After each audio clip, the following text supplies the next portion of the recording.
تو جب مرد اور عورت ایک نکاح کے خوبصورت بندھن میں بن جاتے ہیں جی تو جہاں جملہ ذمہ داریاں ان پر وارد اور لاحق ہوتی ہیں، وہیں ساتھ ساتھ ایک دوسرے کی عزت، ایک دوسرے کی آبرو اور ایک دوسرے کے جان اور مال، اور سب سے بڑھ کر ایک دوسرے کی جو محبت کے پیکر ہیں جی ان کی حفاظت بھی ایک دوسرے پر لازم اور ضروری ہو جاتی ہے۔ حق فرمایا۔ علامہ ناصر مدنی صاحب آپ کے سامنے ہے، میں کوئی ایسی گفتگو نہیں کر رہا جو مریخ سے خبر سنا رہا ہوں، اسی معاشرے میں، اسی پاکستان میں ایسے بہت سارے افراد جب الوداع کہتے ہیں، بلکہ نوبت یہاں تک آ جاتی ہے کہ رخصت کہتے ہوئے لوگ شامل ہو جاتے ہیں کہ بھائی لڑو مت، ایک دوسرے کا سر مت پھوڑو، لوگوں کے سامنے اختلاف نہ لے کر آؤ۔ اور میں عام آدمی کی بات نہیں کر رہا، کم پڑھے لکھے لوگوں کی بات نہیں کر رہا، نام نہاد ڈاکٹر ہیں، ٹیلی ویژن اینکر ہیں، اسلامی پروگرامز کرنے والے لوگ، اسلام کا استعارہ بننے والے لوگ اب اس طرح سے کھل کر سامنے آ رہے ہیں کہ الحفیظ الامان، کیا کہیں گے آپ؟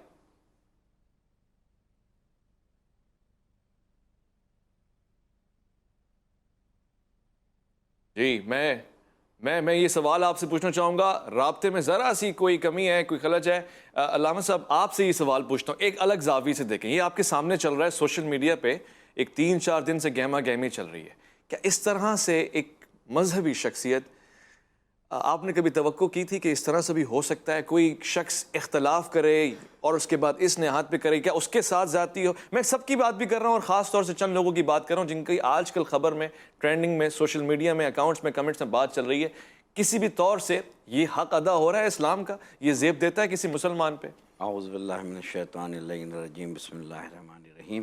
بہت شکریہ عویس بھائی، جس طریقے سے مولانا نے استدلال کیا قرآن سے، اور سورہ نساء میں بھی شوہر اور بیوی کے حقوق جو ہے وہ آیا ہیں، اور جب ہم اس معاشرے کو دیکھتے ہیں، آج کے معاشرے کو، تو ہمارا سر جو ہے وہ شرم سے جھک جاتا ہے کہ وہ معاشرہ اور ہم اس دین کے ماننے والے ہیں جس میں ہمارے پاس ایسے ایسے کردار موجود ہیں کہ انہوں نے عورت کی عزت کر کے، احترام کر کے دنیا کو بتایا ہے۔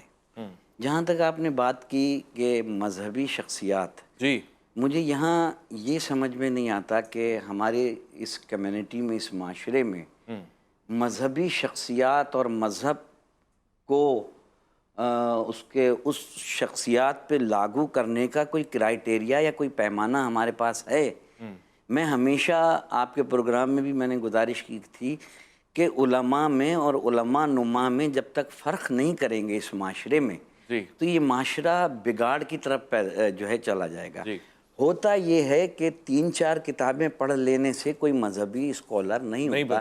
جس طریقے سے ڈاکٹر کے لیے ایک انسٹیٹیوشن ہے، انجینئر کے لیے ایک انسٹیٹیوشن ہے، اسی طریقے سے دین کو سمجھنے کے لیے صرف اگر قرآن سمجھانا ہوتا تو اللہ کسی پیڑ پہ نازل کر لیتا، مسلمان جا کے اٹھا لاتے۔ معلم کیوں پیدا کیا؟ معلم اس لیے پیدا کیا کہ معلم کتاب کو پڑھانے کے ساتھ ساتھ کتاب کی تربیت دیتا ہے، یعنی کال اور فیل، کال اور فیل کہے گا اور کر کے دکھائے گا۔ یہی تو سرکار کی اور اہل بیت کی 2 سنتیں ہیں، ایک قولی اور ایک فعلی، ایک جو کیا اور کہا۔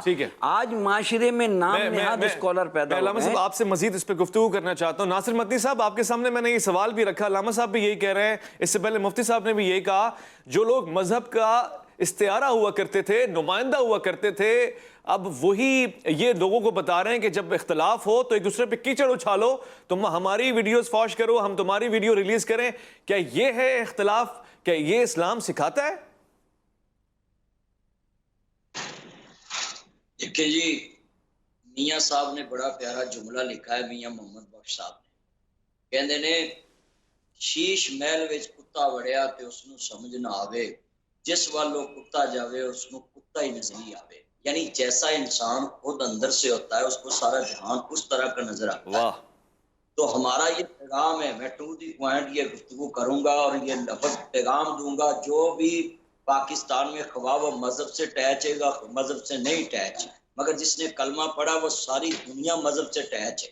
یہ لکھ لینا یا نہ لکھ لینا یہ دنیا کی چوائس ہے، مگر جب ہم کلمہ پڑھ لیتے ہیں تو ہم سب ہی مذہب سے ٹیچ ہیں۔ صحیح ہے، ہمارے لیے اتنا ہی دین ہے جتنا ایک مولوی کے لیے، اتنا ہی عام کے لیے۔ تہمت لگانے پہ پہلے تو یہ میں پیغام دے دوں کہ حضرت ابو ایوب انصاری رضی اللہ تعالیٰ عنہ کتنی میل کا سفر پیدل کیا ایک حدیث کی خاطر کہ ایک آدمی کے پاس نبی کریم صلی اللہ علیہ وسلم جان زہرا کے پیغام ہے، تو آپ اس کے پاس گئے تو اس نے ایک ہی حدیث سنائی کہ نبی کریم صلی اللہ علیہ وسلم نے فرمایا کہ جس نے زمین پہ کسی انسان کے عیب پہ پردہ ڈالا تو اللہ قیامت کے دن اس کے عیبوں پہ پردہ ڈالے گا، جب اس نے وعدہ کیا وَامْتَازُوا الْيَوْمَ أَيُّهَا الْمُجْرِمُونَ کہ آج میں نے مجرموں کو ننگا کرنا ہے، اللہ کا دودھ پانی کا پانی کر کے سامنے، مگر اس دن اللہ کہتا ہے میں اس پہ پردہ ڈال دوں گا کہ یہ میرے بندے نے زمین پہ میرے بندے کے عیب پہ پردہ ڈالا۔ پہلا تو یہ ہے کہ جس نے بھی شادی کے بعد یہ کام کیا ہے، ویڈیو لیک کی ہے، کسی کی ذاتی زندگی کو نشر کیا، خواہ ایک فریق نے کیا، خواہ دوسرے نے کیا ہے، خواہ مذکر نے کیا، خواہ مؤنث نے کیا ہے، تو میں تو مذمت کرتا ہوں کہ آپ ایک شیشہ ہیں، رول ماڈل ہیں دنیا کے سامنے، لوگوں کو سکھاتے ہیں، علماء کرام کے آگے مائک کرتے ہیں، تو بڑا دل دکھا ہے، بڑا پریشانی کا عالم ہے کہ یہ سوشل میڈیا کس ڈگر پہ چل نکلی ہے، کتنا بے الگام گھوڑا ہے، اس پہ جو مرضی اپلوڈ کرتے جاؤ، ان کو پتہ نہیں پاکستان کی عزت ہے، اسلام کی عزت ہے، اور پوری دنیا میں اسلام کی جگ انسائی ہوئی ہے کہ ان کے نامور لوگ جو مائک ہاتھ میں پکڑ کر لوگوں کے آگے ویو لیتے ہیں کہ آپ کا ویو کیا، آپ کے ویو کیا ہے، اور ان کا یہ اپنا کردار ہے۔ تو دوسرا میں یہاں یہ کہوں گا کہ جب میاں بیوی کی لادگی ہو جائے جی تو یہ آپ صلی اللہ علیہ وسلم نے فرمایا کہ ایک انسان جب جہاں کسی کی عزت ہوتی ہے وہاں اس کی عزت اچھالے، اس کی پگڑی اچھالے، اس کی برائیاں بیان کرے، تو اللہ اس مرد کو، اس عورت کو بے یار و مددگار چھوڑ دیتا ہے کہ میں اس کی کوئی مدد نہیں کرتا جہاں اس کو میری مدد کی ضرورت ہو۔ پہلے نمبر تو جس نے یہ نشر کی ہیں، جس نے یہ بےہودہ میسج اور بےہودہ ویڈیو دکھائی ہیں، وہ اللہ کی نصرت سے اب ختم ہو چکے ہیں، اللہ کی نصرت ان کو نہیں ملے گی، کیونکہ انہوں نے زمین پہ وہ اختیار استعمال کیا جو وہ اللہ کے پاس ہے۔ اللہ جس کو چاہے عزت دے، جس کو چاہے ذلیل کرے، تو جب انسان ہو کر کسی کا راز فاش کرتا ہے تو وہ اللہ کی نصرت سے دور ہو جاتا ہے۔ تیسرا یہ میرا پوائنٹ ہے اس مسئلے پہ کہ میاں بیوی کا لباس ہے، اور لباس کا مطلب ہوتا ہے ڈانپنا، تو اس کا مطلب ہے کہ قمیض پہنی ہوئی ہے، اس نے میرا جسم ڈانپا ہوا ہے، اگر اس میں میرا جسم نظر آئے تو یہ مقصد فوت ہے قمیض کا، تو اس کا مطلب ہے میاں بیوی جب ایک دوسرے کے عیب بیان کریں گے تو وہ لباس والا جو دنیا میں چہرہ پیش کیا قرآن علامہ نے صاحب، کہ ایک دوسرے کا لباس ہے۔ اگر میاں نشے کر رہا ہو اور شدید ممنوع نشے کر رہا ہو اور بیوی کو فورس کر رہا ہو کہ تم نے بھی کرنے ہیں، تب بھی وہ دنیا کو نہ بتائے کہ میرے ساتھ ظلم زیادتی ہو رہی ہے، یہاں پہ تو قرآن بھی حکم دیتا ہے نا، جس کے ساتھ ظلم ہوا ہے وہ تو چیخ سکتا ہے، اونچی آواز میں بات کر سکتا ہے۔ دیکھیں یہ جب یہ نشہ کرنے کی بات ہے نا، اگر اس کو پتہ چل گیا کہ یہ نشہ ہے، کر لیا ہے، اس کے پاس پاکستان کی عدالت موجود ہے، وہاں اس نے تنسیخ نکاح کا کھلا دائر کر دیا ہے، اس سے علیحدگی لے لے۔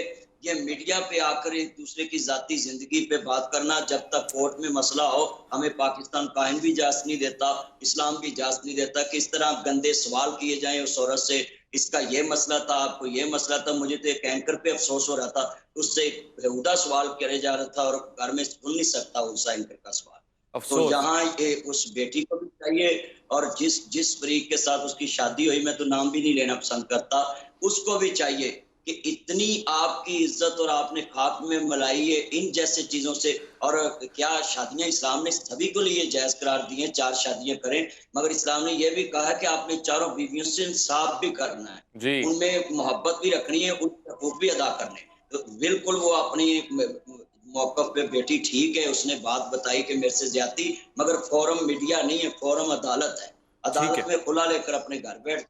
ٹھیک ہے، یہ آپ نے اچھی بات بتائی ہے۔ میں نے بڑے سارے سوالات کرنے ہیں یہاں پر، میں پورے معاشرے کو مثال بنا کے بات کر رہا ہوں۔ میں نے بڑے گھر دیکھے ہیں، جب اختلاف ہوتا ہے تو پھر ایک دوسرے کا بالکل بھی خیال نہیں رکھتے، تمام حدود پار کر جاتے ہیں، ادب تو بالکل ملوز خاطر رکھا ہی نہیں جاتا، اور پھر ہمیشہ اس کو دشمن سمجھا جاتا ہے۔ کیا اختلاف دشمنی کے باعث ہوتا ہے، یا اختلاف کے بعد دشمنی ہونا صحیح ہے؟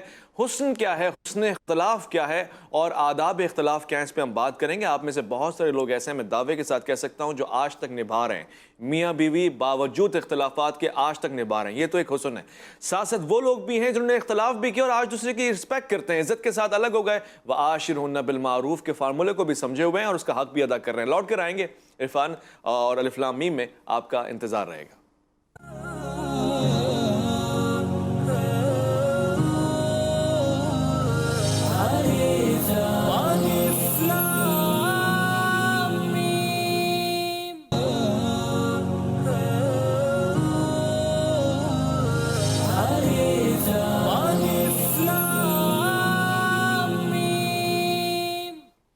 خواتین و حضرات، شکریہ آپ تشریف لائے۔ الف لام میم میں نشست جاری ہے۔ آج ہم بات کر رہے ہیں آج کے معاشرے میں جہاں اختلاف بپا ہو جائے میاں بیوی کے درمیان کسی بھی نوعیت کا، کسی بھی بنا کے اوپر، کسی بھی وجہ کے اوپر، آپ اور میاں بیوی آپس میں اگر یہ دیکھیں کہ اختلاف ہو رہا ہے تو پھر اس کے بعد کیا کریں؟ آیا ایک دوسرے کا سر پھاڑ دیا جائے؟ آیا سوشل میڈیا پہ اپنے گھر کے معاملات رکھے جائیں، لوگوں کو انوالو کیا جائے، یا پھر اس کا کوئی احسن طریقہ ہے؟ ہم اس پہ بات کر رہے ہیں۔ میں چاہتا ہوں کہ آج گفتگو میں ہمارے پاس اکرام الحسن قادری صاحب تشریف فرمائیں۔ آپ ذرا اس پہ روشنی ڈال کے بتائیں اصل میں اسلام کس فارمولے کو بیان کرتا ہے؟ اگر اختلاف ہو گیا میری بیوی کے ساتھ تو مجھے کیا کرنا چاہیے؟ بسم اللہ الرحمن الرحیم۔ دیکھیے، اختلاف انسان کی فطرت میں رکھا ہے، اور یہ اختلاف جو ہے گویا کہ ایک معاشرے کا حسن ہے۔ کسی مقام پر یہ اختلاف صحیح معنوں میں جب وارد ہو جائے تو اسی اختلاف ہی کے نتیجہ میں بہت ساری اجتہاد کی راہیں کھلتی ہیں۔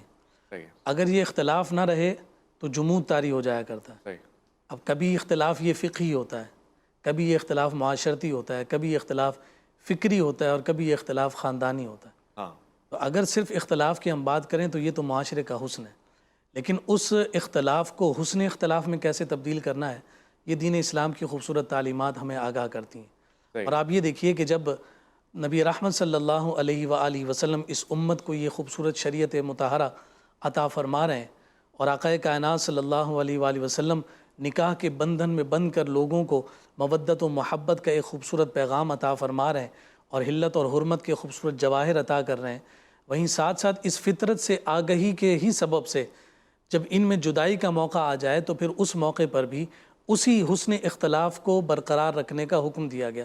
اب آپ یہ دیکھیے کہ جب یہ جدائی ہوتی ہے، اور جو لفظ ہمارے ہاں استعمال کیا جاتا ہے، اور قرآن کی نص سے یہ لفظ ثابت ہے جسے آپ طلاق کہتے ہیں، اس طلاق کو بھی طلاق احسن کہا گیا کہ اگر جدا ہونے کا موقع آ بھی جائے اور یہ طلاق کے ذریعے سے اپنے رستوں کو جدا کرنا بھی ہو، تو جس طلاق کو تم استعمال کرنا چاہتے ہو وہ طلاق احسن ہو۔ صحیح ہے۔ اب آپ یہ دیکھیے کہ جدائی میں بھی کیا کوئی حسن ہو سکتا ہے؟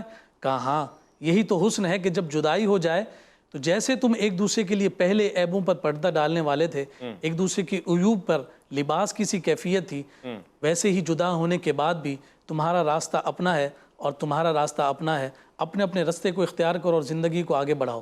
لیکن ہم دیکھتے ہیں کہ معاشرہ میں انٹالرنس جو سب سے زیادہ بڑھ گئی ہے، عدم برداشت جو بڑھ گئی، اس کی بنیادی وجہ اور اس کا بنیادی سبب ہی ہمیں یہ نظر آتا ہے کہ ہم یہ سمجھتے ہیں کہ اگر ہم نے اینٹ کا جواب پتھر سے نہیں دیا تو شاید ہماری مردانگی پر حرف آئے گا۔ اگر کسی خاتون کے بھائیوں کی تعداد زیادہ ہے تو وہ یہ جانتے ہیں کہ میری بہن کو جس نے طلاق دی ہے، جب تک ہم اس کا سر نہ پھاڑ دیں گے، جب تک اسے جس دنیا سے روانہ نہ کر دیں، تب تک ہماری یہ عزت جو ہے وہ محفوظ نہیں ہو سکے گی۔ آپ یہ دیکھیے کہ دوسرے لفظوں میں وہ اپنی بہن کی عزت کو معاشرے میں اچھالتے ہوئے نظر آ رہے ہوتے ہیں، اور پورے علاقوں میں جو ہے وہ اپنی بہن کی طلاق کا ڈنڈورا پیٹ رہے ہوتے ہیں، جن کو خبر نہیں بھی ہوتی ان تک اس خبر کو پہنچایا جا رہا ہوتا ہے۔ یہ کس قسم کی مردانگی ہے، یہ کس قسم کی جوانی ہے کہ جس جوانی کے زوم میں آ کر آپ اپنی ہی بہنوں اور اپنی ہی عزتوں کو پامال اور تار تار کر رہے ہوتے ہیں۔ یہی بات ہے کہ جب اختلاف بھی کیا جائے تو اس میں حسن کو قائم رکھا جائے، اور حسن اختلاف یہی ہے کہ شریعت مطہرہ نے جب راستے جدا کر دیے تو اپنے اپنے راستوں کو لے کر اپنی زندگیوں کو آگے بڑھانے کی کوشش کی جائے۔ بالکل بجا فرمایا آپ نے۔ علامہ ناصر مدنی صاحب، جب اختلاف ہو جائے، میاں بیوی آپس میں ایک دوسرے پہ الزامات رکھیں، یہ تنسیخ نکاح کیا ہوتا ہے؟ ذرا یہ بیان فرما دیجیے گا، اور اختلاف کی صورت میں ایک دوسرے کو کیا دشمن کنسیڈر کرنا چاہیے، اور یہ کس حد تک جائز ہے، اخلاقی طور سے کس حد تک موضوع ہے کہ میری زوجہ کا اگر اختلاف ہو گیا ہے تو میں اس کے حوالے سے ہر وہ گندی بات کروں گا جو شاید اس میں ہے نہیں ہے، یہ تہمت کے زمرے میں آتا ہے، اس کی کوئی سزا بھی ہے؟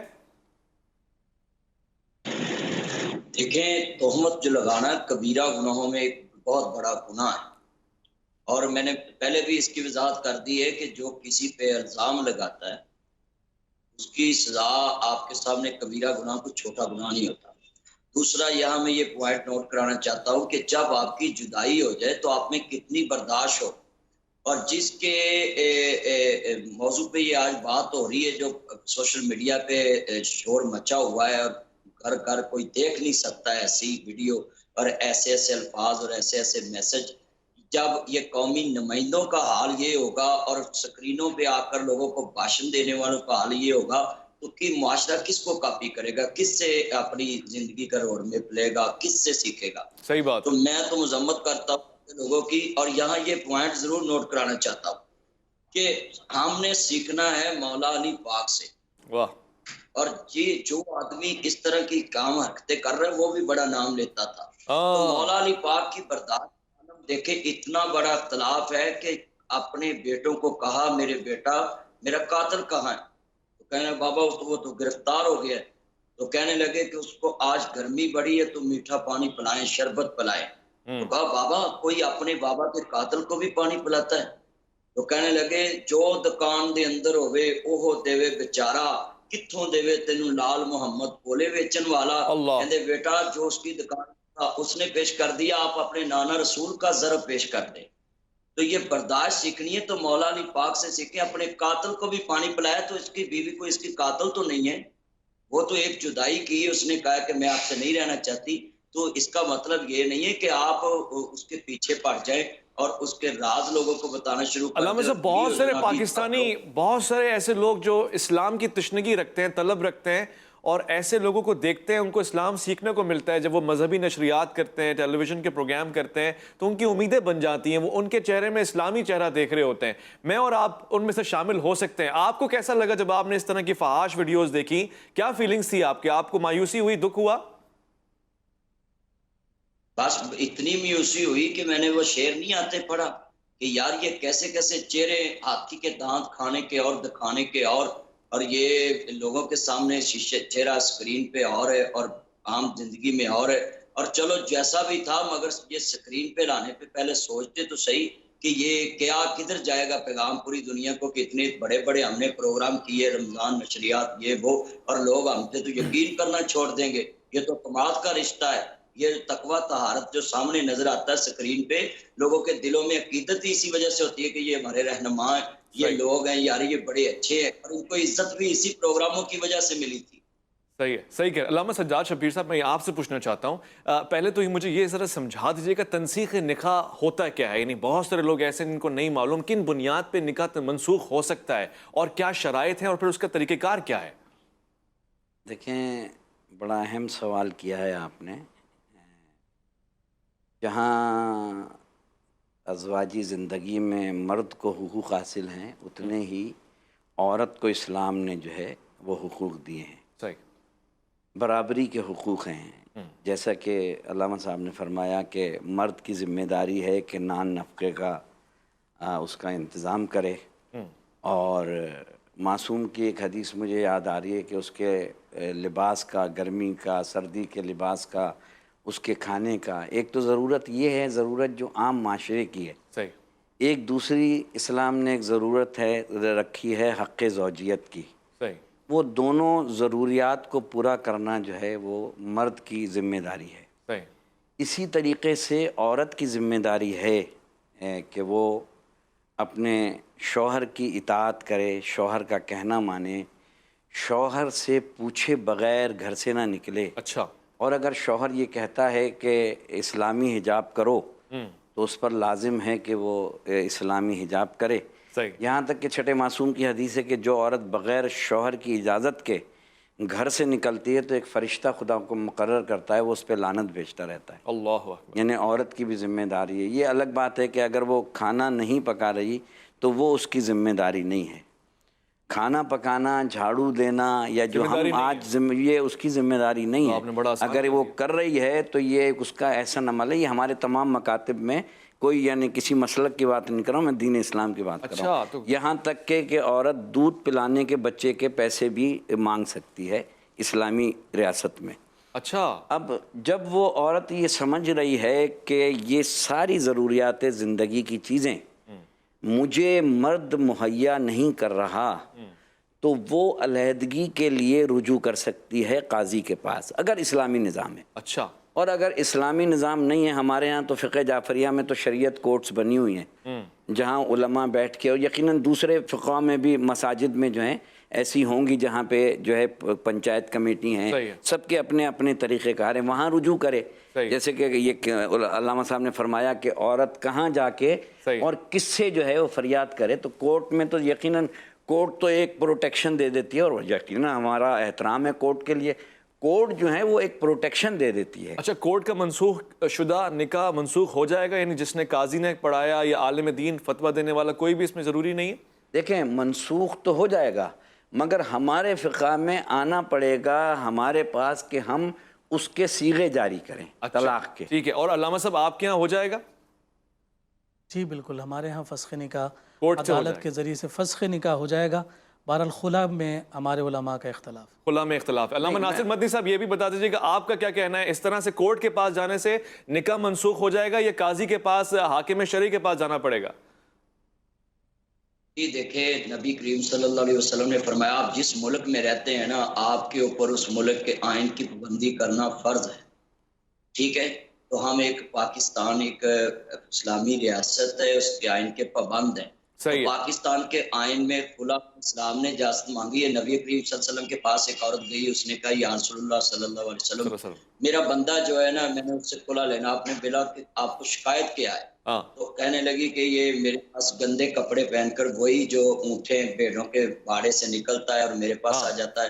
تو آپ نے بولا ٹھیک ہے، دوسرے فریق کو سنیں گے۔ اس کو بولا کہ آپ کے بارے میں یہ شکایت ہے تو آپ نے کام والے کپڑے لاگ رکھنے، گھر والے کپڑے لاگ رکھنے۔ ایتھے میں ایک گل کریں گے، ساڈے گھر چ بڑی ابتری بیماری ہے کہ اسی گھروں سوٹڑ بوٹڑ ہو کے باہر جانے ہیں تے باہروں غصے ترک کے آ کے وہ گندے جے کپڑے پانے ہیں تے جناب قیدیاں والے تے پھر بڑھیاں نے کٹا کہنا بسم اللہ ویلکم ہوم۔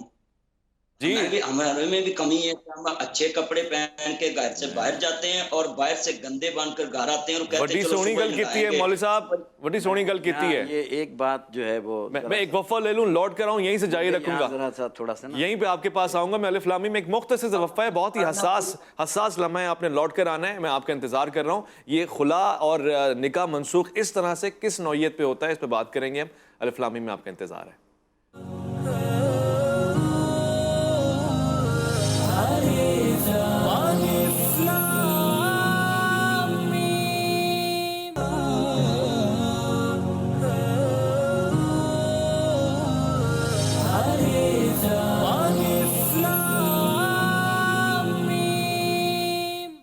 گفتگو بہت ہی حسین مراحل سے گزر رہی ہے۔ اگر کوئی خاتون یہ دعویٰ کرتی ہے کہ جو شرائط نکاح میں طے ہوئی تھیں یا پھر جو ضروریات تھیں وہ پوری نہیں ہو رہی ہیں تو نکاح منسوخ ہو سکتا ہے۔ البتہ سوال یہ بھی ہے پچھلے سوال کے ربط کے ساتھ کہ نکاح منسوخ ہونے میں، یعنی تنسیخ نکاح ہونے کی صورت میں کیا معاوضہ اس کو ملے گا؟ کیا وہ حق مہر لینے کی گنجائش رکھتی ہے، حق ہے اس کا، یا خلا والا معاملہ ٹھہرے گا؟ علامہ صاحب اس پہ کیا معاملات ہوں گے، کس طرح سے منسوخ ہوگا نکاح؟ یہ میں عرض کر دوں کہ ریاست پاکستان میں جتنی بھی عدالتیں ہیں اس کو تمام مسالک مانتے ہیں۔ ٹھیک ہے۔ ہمارے ہاں اگر کوئی لڑکی خلا کے لیے اپلائی کرتی ہے عدالت میں یا نکاح کے لیے، تو ہمارے فاضل جج لکھ کے دیتے ہیں کہ آپ کو پروٹیکشن دیتے ہیں، آپ جائیں کسی عالم کے پاس اور خلا کے یا طلاق کے صیغے پڑھوا کے اور ان سے لکھوا کے آپ اپنی آزادی حاصل کر سکتی ہیں، یا خلا ہو یا نکاح ہو۔ اس میں صرف پابندی اتنی ہے کہ فقہ حنفی میں جو ہے جیسے کہ مفتی صاحب نے فرمایا کہ ڈائریکٹ عدالت کو مان لیتی ہیں، ہمیں عدالت جو ہے پابند کرتی ہے کہ آپ کسی قاضی کے ہاں جا کر اس کے صیغے پڑھا کر اور آزادی حاصل کر لیں۔ ٹھیک ہے۔ علامہ ناصر مدنی صاحب، 12 کروڑ روپے کا مالی مطالبہ اور یہ سب چیزیں اگر نکاح میں لکھی ہو نہ لکھی ہو، تنسیخ نکاح ہونے کے بعد کتنا معاوضہ دینا بنتا ہے؟ عورت کو بنتا بھی ہے کہ نہیں بنتا؟ دیکھیں، جو اس ٹائم پاکستانی عدالتوں میں چل رہا ہے، اگر عورت خود خلا کرتی ہے، خود کہتی ہے کہ مجھے آپ سے علیحدگی چاہیے، تو اس کو تو کوئی حق مہر نہیں ملتا۔ تو پہلے تو میں یہی وضاحت کر دوں کہ جو شریعت ہے نا، شریعت کہتی ہے معجل، آپ موقع پہ جتنا دل کرتا ہے زیادہ سے زیادہ، کم سے کم، یہ یہاں کوئی تعداد نہیں ہے یہ جو مشہور ہوا ہے کہ اتنے اتنے اتنے، نہیں، جتنی انسان کی زیادہ حیثیت ہے وہ عورت کو حق مہر دے دے۔ اگر حق مہر موقع پہ دیا ہو تو یہ نوبت ہی نہ آئے، تو عدالت تو واپس بھی کرا دیتی ہے۔ مگر جو بات چل رہی تھی میں پہلے وہ وضاحت کر دوں کہ خلا جب ہو جائے تو عدالت کے خلا دیے ہوئے کو ہم خلا ایکسیپٹ کرتے ہیں اپنے مسلک کے مطابق، مگر اس میں ایک اختلاف ہے۔ عدالت کہتی ہے 90 دن میں آپ صلح کر سکتی ہیں، مگر ہمارے یہاں نبی کریم صلی اللہ علیہ وسلم کی حدیث پاک موجود ہے کہ جو عورت کھلا ہے اس کی 1 ماہ عدت ہے، اس میں 27 دن بعد اس کو طریق آ جائے، 22 دن بعد آ جائے، 30 دن بعد آ جائے، اس کی یہ جو نا عدت، مگر ہماری عدالتیں کہتی ہے کہ 90 دن میں صلح کر سکتی ہے۔ ٹھیک ہے، یہ آپ نے واضح کر دیا۔ ایک اور سوال ہے میرا، اور اسی حالات کے تناظر میں ہے، ان حالات سے گزرتے ہوئے میں آپ سے پوچھ رہا ہوں کہ ایک منزل پہ ٹھہر کر مجھے یہ علم ہوا کہ نہیں معلوم نام لیے بغیر کوئی شخص ہے جس کو بڑا مزہ آتا ہے لوگوں کو یہ کہنے میں کہ بھئی اگر آپ ملک ہیں XYZ کسی ذات سے ہیں تو آپ سید ہو گئے کیونکہ آپ میرے سے رشتہ جوڑ رہے ہیں۔ اس کا اسلامی جرمانہ کیا ہے، اور اگر یہ گناہ ہے تو کس نوعیت کا گناہ ہے، اور اگر یہ نہیں ہے تو پھر کیے دیتے ہیں کہ کوئی اگر سید نہ ہو اس کو کہا جائے کہ آپ سید ہو جائیں، سعادات بنا کے پیش کیے جائے معاشرے میں، اور پھر اسی کو کہا جائے کہ جھوٹ بولا گیا، سید نہیں، سعادات نہیں ہے۔ جھوٹا اور جعلی سید زادہ سید زادی بننے کا گناہ کیا ہے؟ دیکھیں، پہلے تو یہ بخاری شریف میں روایت موجود ہے کہ کوئی بھی آدمی اپنی برادری بدلے گا، اپنی کاسٹ بدلے گا تو ایسی ہے جیسے اس نے اپنے باپ بدلا ہے، ٹھیک ہے۔ دوسرا، نبی کریم صلی اللہ علیہ وسلم نے فرمایا تمہیں کوئی آ کر کہے کہ میں سید ہوں تو آپ نے میری نسبت کی وجہ سے اس کے احترام کرنا ہے، عزت کرنا ہے، یہ نہیں پوچھنا کہ آپ کا شجرہ نسب کیا ہے، کیونکہ ہم آل رسول رکھتے ہیں، ہم نماز میں کہتے ہیں اللہم صلی علی محمد وآل محمد، تو کوئی بھی آ کر کہہ دے تو ہم تو نہیں اس سے پوچھتے کہ بھی آپ شجرہ نسب بتائیں، قیامت کو اس کو جواب دینا پڑے گا کہ آپ نے غلط نسبت کی تھی۔ آپ نے فرمایا جس نے میرے متعلق جھوٹ منسوب کیا وہ اپنا ٹھکانہ جہنم میں سمجھے۔ اس کا مطلب ہے کہ سید ہونا بہت اونچی بات ہے، اور آپ کسی کو نہیں کہہ سکتے کہ آپ میرے ساتھ مل کے تو آپ سید ہو جائیں گے، آپ کی نسبت ہو جائے گی۔ یہ جس کے ساتھ نکاح ہوتا ہے اور نکاح میں جو پیدا ہو، اگر خونی سید ہے اس کا شجرہ نسب سید خاندان سے ملتا ہے، آل رسول سے ملتا ہے، تو پھر تو وہ ایٹومیٹکلی نسبت اس طرف ہو جانی ہے۔ تو وہاں ایک مسئلہ میں اور بھی آپ کو بتا دوں، یہ جو بچے عیدی صاحب لے کر لوگوں میں جھولوں میں لے کر پالے ہیں، جو عورتیں چھوڑ جاتی ہیں، جب کوئی کہتا ہے کہ یہ بچہ اس کا باپ نہیں ہے، یہ گناہ کیا نکاح سے پہلے، تو اس پہ بھی مسئلہ شریعت نے بتایا کہ وہ بھی بچے کو آپ نے حقیقی معاشرے میں جاننا، اس کے نام و نقطے کی مالک اس کی ماں ہے اور اس کی نسبت اس کی ماں کی طرف کی جائے۔ اسلام نے تو اتنے حقوق دیے۔ اچھا، یہ آپ نے اچھا نقطہ بتایا۔ میں علامہ اکرام الحسین قاضی سے بھی پوچھ لوں یہی نقطہ، اس کی وضاحت، اور ساتھ میں جو تنسیخ نکاح کا معاملہ چل رہا تھا، ایک عورت جاتی ہے، خلا لیتی ہے، اس کے بعد کوئی حق مہر نہیں، کسی چیز کی وہ جواب دہ نہیں ہے، کوئی ذمہ داری نہیں ہے، اس کا حق ہے یہ۔ اویس بھائی، میں یہ بات عرض کروں گا کہ مسلمان جو ہے وہ اپنے عمل میں کتنا ہی زیادہ بے عمل ہو جائے لیکن وہ اپنی عقیدت میں کبھی بھی کمزور نہیں ہو سکتا۔ واہ واہ واہ۔ اور جو عقیدتیں ایک صاحب ایمان کو، ایک مسلمان کو نبی رحمت صلی اللہ علیہ وآلہ وسلم کی ذات کی نسبت کے اعتبار سے حضور علیہ الصلوۃ والسلام کے پیارے اصحاب سے ہے، اور جو عقیدت حضور علیہ الصلوۃ والسلام کے پیارے گھر سے ہے، تو یہ جو نسبتیں ہیں جس کا احترام اور جس کی عقیدت مسلمان ماں اپنے بچوں کو گھٹی میں دیتی ہے، اسی وجہ سے آپ دیکھتے ہیں کہ ان نسبتوں کی وجہ سے ہمیشہ مسلمان کا جذبہ جو ہے وہ جارحانہ رہا ہے، اور کبھی بھی اس معاملے میں اس نے اپنے آپ کو پس و پیش کا مظاہرہ کرتے ہوئے نہیں پایا۔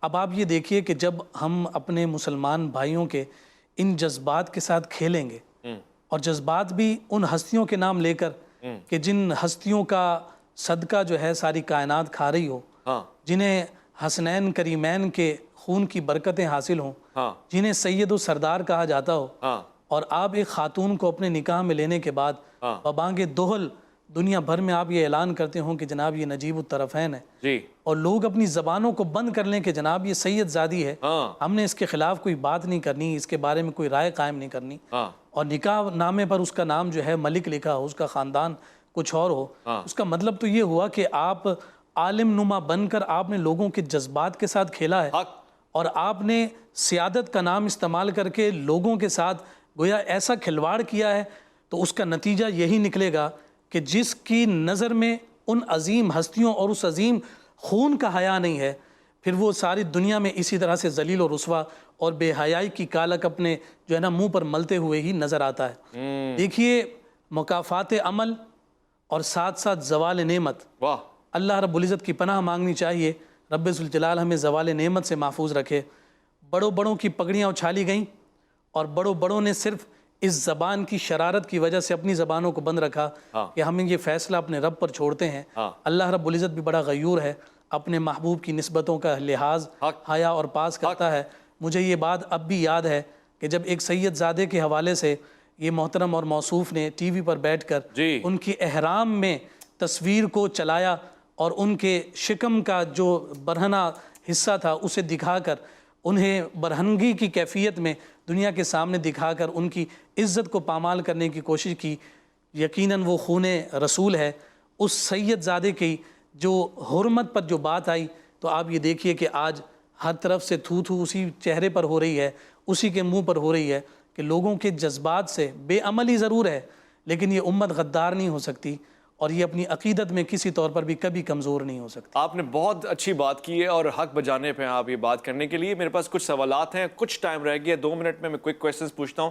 ایک سوال مجھے واٹس ایپ پہ موصول ہوا. علامہ ناصر مدنی صاحب سوال پوچھنے والے نے یہ سوال پوچھا ہے کہ ایک سابق ٹیلی ویژن اینکر کی بے حیا ویڈیو دیکھنے کے اوپر وضو ٹوٹ جائے گا یا باقی رہے گا؟ نہیں دیکھیں, یہ تو وہ آپ نے بات کر دی ہے کہ مجھے کسی نے سوال کیا تھا کہ نماز ٹروزر میں ہو جاتی ہے, تو میں نے اس کو جواب دیا بھی آگے کی ہو جاتی ہے, پیچھے والے کی نہیں ہوتی. تو یہ تو آپ نے وہ کیا کہ دیکھیں نبی کریم صلی اللہ علیہ وسلم نے خود فرمایا جو وضو ٹوٹنے والی شرائط ہیں وہ تو علماء کرام آپ کے سامنے بیٹھے ہوئے ہیں. یہ اس میں دیکھنے میں کوئی ایسی بات نہیں آتی. چیز جو ہے آنکھ معاشرے میں جو دیکھتی ہے تو اس کا وضو کے ساتھ نہیں تعلق. یعنی ہم دیکھ سکتے ہیں کہ جو نہیں دیکھنا نہیں ہے, جس کے سامنے آ گئی ہے ایک دفعہ بس دیکھ لی, اس کے بعد دوبارہ دیکھے گا تو پھر گناہ ہے.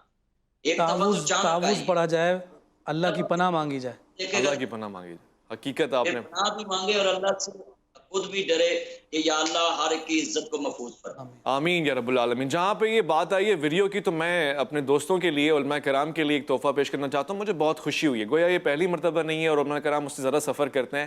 خوشی ہوتی ہے اس بات کی کہ ہم پاکستانی ہیں. کیوں؟ کیونکہ جب ہم انٹرنیشنلی سفر کرتے ہیں اور پاکستان کی ایئر لائن میں سفر کرتے ہیں تو ایک خوبصورت کلام سننے کو ملتا ہے جس کو سن کر یہ فخر, یہ اعزاز اور قائد اعظم کو سلام کرنے کا دل کرتا ہے کہ اس نے ہمیں ایک خطہ دیا کہ جس میں سرکار ختمی مرتبت فخر موجودات صلی اللہ علیہ وآلہ وسلم کا نام چلے. یہ قصیدہ بردہ شریف جب میں آج فلائٹ میں آ رہا تھا میں نے سنا, میرا دل خوش ہو گیا. پاکستان ایئر لائن کو یہ کریڈٹ جاتا ہے کہ وہاں بیٹھے ہوئے انٹرنیشنلی فلائٹ سے بیٹھے ہوئے تمام لوگ جب سنتے ہیں محظوظ ہوتے ہیں, خوش ہوتے ہیں. لطیف کلام ہے. 11ویں صدی میں علامہ بصری نے یہ کلام لکھا. مودت اور عشق سے لبریز اور سرشار کلام ہے اور اس میں اتنا پیار ہے, اتنی الفت ہے, سلام ہے اور درود ہے. اور کن الفاظ سے آپ کو یاد کیا گیا تو مجھے خوشی ہوئی, میں نے آپ کے سامنے رکھا کہ اس قصیدے کو پڑھتے پڑھتے ہم نے سفر کیا.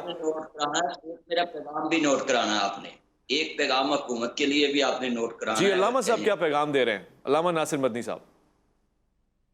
میرا پاکستان کی حکومت سے یہ پیغام ہے کہ ہم یتیم ملک میں رہتے ہیں کہ پوری دنیا میں فیس بک کے نمائندے ہیں, یوٹیوب کے نمائندے ہیں, میسنجر کے نمائندے ہیں اور ان سے ڈیٹا لے کر فوراً کارروائی کی جاتی ہے. مگر ہمارے ملک میں 6 سال ہو گئے FIA میں درخواستیں چلتی ہیں, لوگوں کی پگڑیاں محفوظ نہیں, قسطیں محفوظ نہیں. میں یہاں پاکستان کی حکومت سے مطالبہ کرتا ہوں کہ آپ واٹس ایپ, میسنجر, فیس بک, یوٹیوب جو بھی ایپ یہاں چلے اس کا نمائندہ پاکستان میں بٹھایا جائے اور جو پاکستان کے ادارے منسلک ہیں اس کام سے وہ ان سے ڈیٹا لے کر جو کسی کی پگڑی اچھالے اس طرح کی بےہودہ ویڈیو بنا کر آپ صحیح کہہ رہے ہیں, کی عزت کو اچھالے. ایسے ہی ہونا چاہیے. علامہ صاحب آپ کو سونو تو کوئی ڈر نہیں لگ گیا, کوئی ویڈیو تو لیک نہیں ہو گئی ہے؟ میری بات سنیں, میں پہلے ایک گورنر کی ویڈیو دیکھ چکا ہوں تو یہاں سے مجھے ڈر آتا ہے کہ کہیں پاکستان پوری دنیا میں اس نام سے نہ مشہور ہو جائے کہ ان کو ڈرانا ہو تو ان کو چکر. صحیح کہہ رہے ہیں. علامہ ناصر مدنی کا شکریہ, علامہ سجاد شبیر رضوی کا شکریہ, علامہ اکرام الحسین القادری کا شکریہ اور خواتین حضرات آپ کا بہت شکریہ. محمد اویس ربانی کو آپ دیں گے اجازت اس دعا کے ساتھ, فریاد درخواست کے ساتھ کہ اپنا بہت خیال رکھیں گے آپ اور خاص طور سے اسلامی شعار اور اخلاقیات کا خیال رکھیں گے. اس ملک کا مسئلہ فرقہ واریت نہیں اور اسلامیات نہیں, اخلاقیات ہے. اگر ہم اخلاق میں خود کو پابند کر لیں کہ جس کے لیے پیکر کامل تشریف لے کر آئے, جس کے لیے فخر موجودات صلی اللہ علیہ وآلہ وسلم تشریف لے کر آئے, اگر ہم اس کو سیکھ لیں تو پھر ہمیں کسی اور مسئلے سے نبردآزما ہونے کی شاید ضرورت نہ پڑے. خیال رکھیں گے اپنا, اپنے سے بڑھ کے ملک پاکستان کا. اللہ کی امان میں.